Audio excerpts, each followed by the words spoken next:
All right, so today I am joined by the amazing drag superstar Lydia B. Kollins. How are you doing today?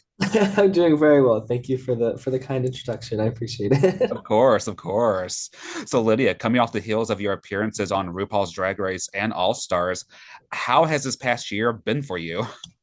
It has been everything that I could have imagined and then a thousand times more. It's so surreal to be not only on one season of Drag Race, but two seasons, and then especially going into this Christmas tour.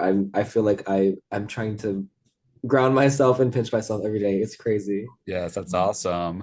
So, take us back. What was going through your mind when you first walked into the workroom on Drag Race? I walked in and I thought, oh, I am severely underqualified to be here. What did I get myself into? And but that fear sort of went away after I guess I got eliminated. I'm not sure. And then you came back for All Stars. Uh-huh. Oh yeah. Yeah, came right back and it was even more fear, but there was an alleviated sense of panic. So it was a lot more fun for All Stars for sure. Yes.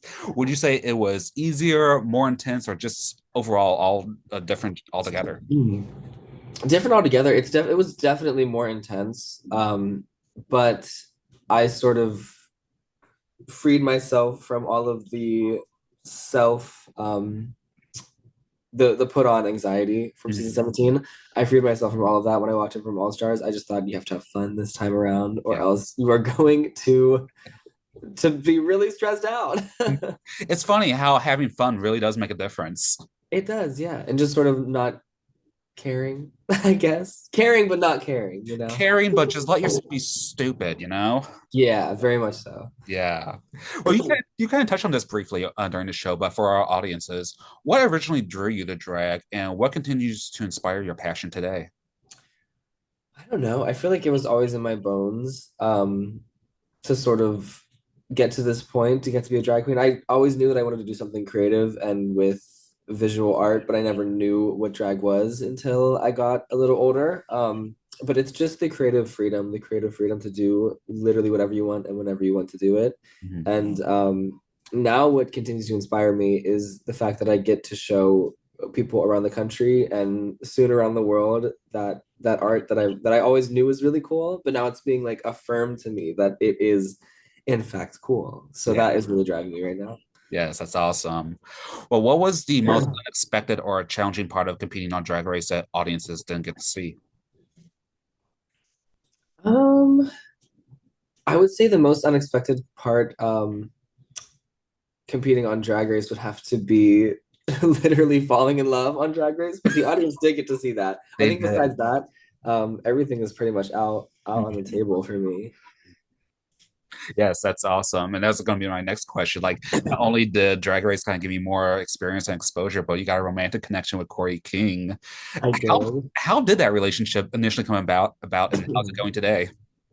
Okay, well, she claims she is convinced that I was the one who went for it first. My neck did snap when she got out of drag for the first time in the workroom, but every so often I would find her just scooching closer to me, or she would have her arm around me. She's literally in the next room over there, so things are going well today. It's Good, going very good. well. We're currently on tour right now. That's awesome. I love it. Well, what would you say is the best and most challenging part of dating a fellow drag artist?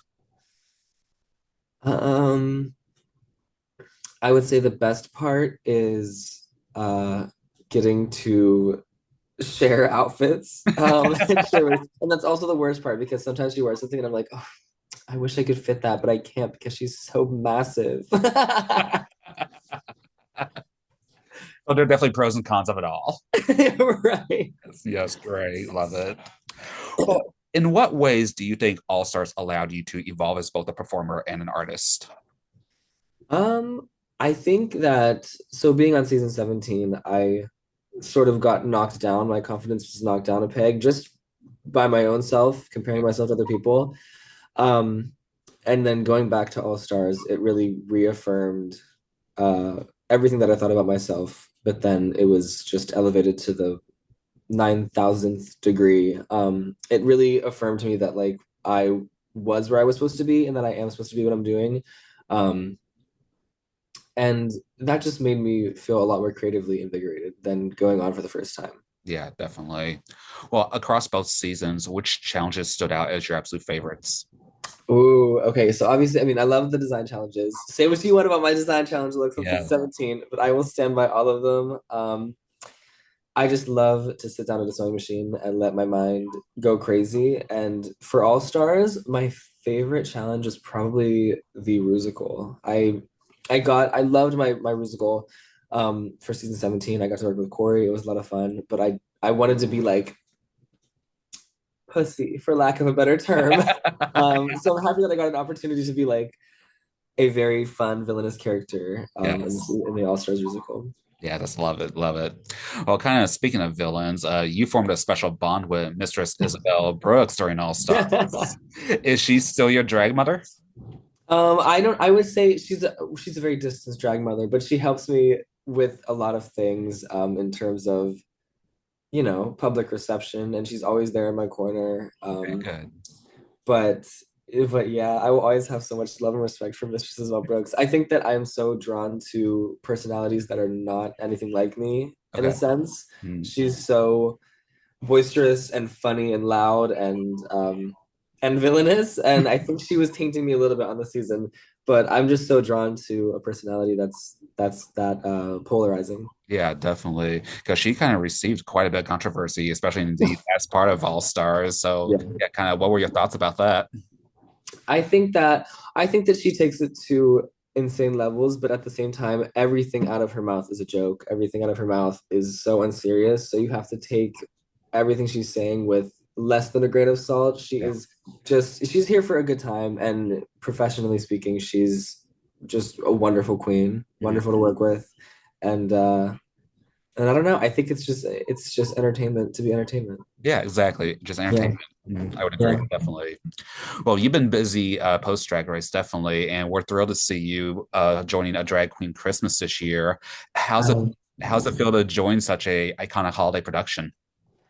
It's unbelievable. It's crazy, honestly. It's I working with queens like Brooklyn and Shea Coulee and Nina West.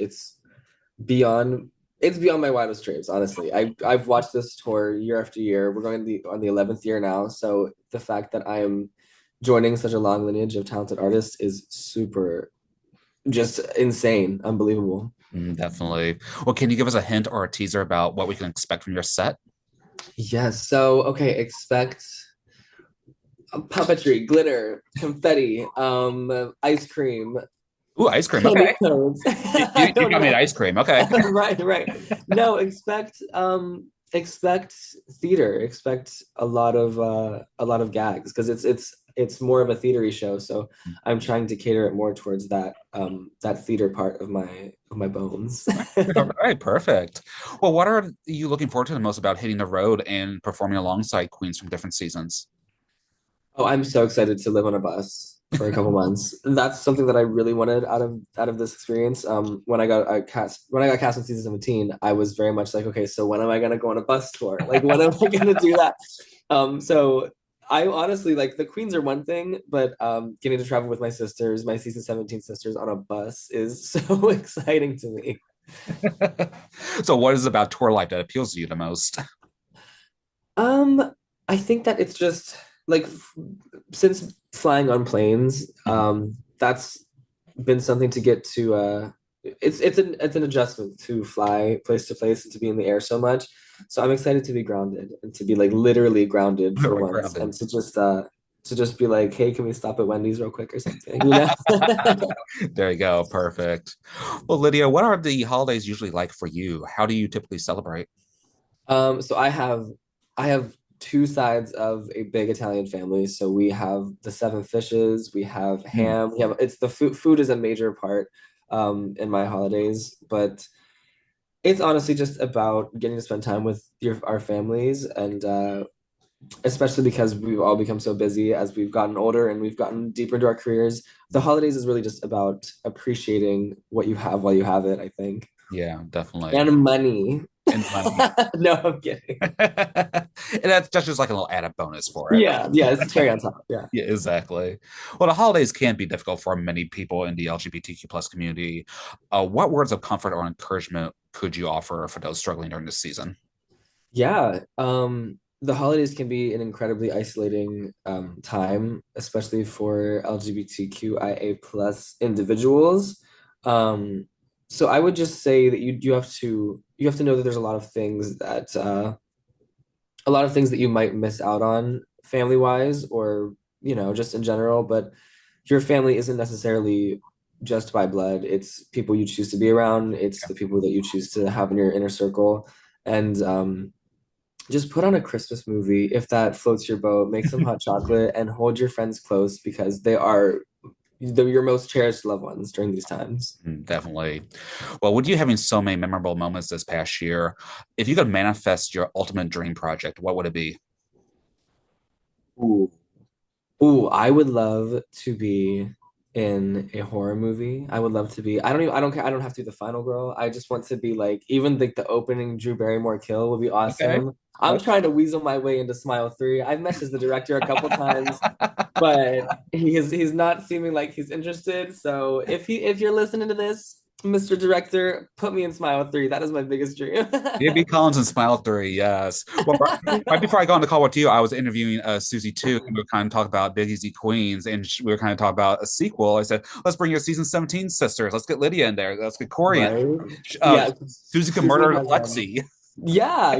Susie has definitely shown interest in getting me up in her film gigs, but it's just been hard to sort of plan it out. So I don't know. Expect something with me and Susie soon. Maybe we'll see. Well, yes. Well, what message do you hope fans take away from your work, both on stage and off? um. Oh, I want fans to find my work exhilarating and exciting and show stopping, but I also want them to know that it's tangible. I want them to know that it's something that they can also do if they're interested in this, art form. And they also don't have to. I just want it to be enjoyable. I don't want them to take it too seriously. Um, and drag is incredibly serious to me. It's my passion, it's my art, it's my work now. And so I'm not trying to sort of lessen that, but I definitely want them to walk away from it feeling better than they did when they walked in. Yeah, for sure, definitely. Well, what are some other future goals you hope to accomplish with your drag career? Oh, I don't know. Maybe a WoW Presents Plus wedding. We'll see. Okay. No, I don't know. I want to keep the future wide open because there's so many things that I want to do. I would love to do musicals, movies, shows. I just want to continue my career, and let the fans enjoy me for as long as they can. You want to do it all. Yeah, I want to do it all. Yeah, love Let's have a it. cooking show. Yes, exactly. Well, Lydia, how can one stay up to date with you the best? So I have Instagram. Instagram is a great central location at Forehead Brows. Everywhere else, all the other socials, YouTube, it's all just Lydia B. Kollins. And I usually try and keep up to date on where I'm going to be and where I'm going to be at on Instagram and Twitter and things like that. Mm. So just, Lydia B. Collins on social media. That's where you can find me All right. with a K. All right. Well, okay. Yes. Well, then before we wrap up, are there any other upcoming projects or anything else you would like to mention or plug at this time? Yeah, so there's a couple tours coming up. We have the Kiss Me Deadly tour in Australia with Kori King and myself. I'm really excited with ITV events. Um, and then we have the But Two King show in October as well. That's going to be the entirety of October. It's me, Corey, and Susie, and we're going to be going all over the place, hopping all over the place, just spreading our nasty, disgusting wings to the fans. We love the nastiness of it all. Yes. Uh-huh, yep. All right. Fantastic.